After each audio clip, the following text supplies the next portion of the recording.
कुनै पनि काम गर्न सक्ने क्षमतालाई बल भनिन्छ। बल भनेको के हो रे?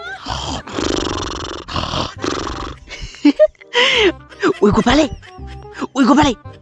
यहाँ हेर्न राजु कसरी सुतिरहेछ। यता हेर्न अर्को फोटो।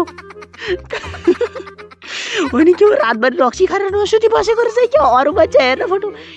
साथीहरू यदि तपाईँहरू पाथिबारा मातालाई सच्चा मनदेखि माया गर्नुहुन्छ भने भिडियोलाई एक लाइक गरी च्यानललाई सब्सक्राइब गर्नु होला। अलि उल्दा राख सरले हेरिरहेछ। कहाँ हेरिरहेछ खोइ?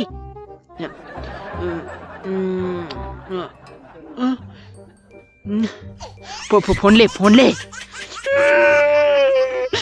राख त तँलाई कसले फोन हेर्नु भनिरहेछ? अनि के गर्नु त नि? तपाईँहरूले पढाउनु पनि मजाले पढाउनु न। अनि तेरो कान पाएर बस् त्यहाँ मारिरहेछ बुढोले। तँलाई कसले त्यहाँ सुत्नु भनेको छ? तेरो कान 3 हातको बनाइदिउँ हात्तीको जत्रो।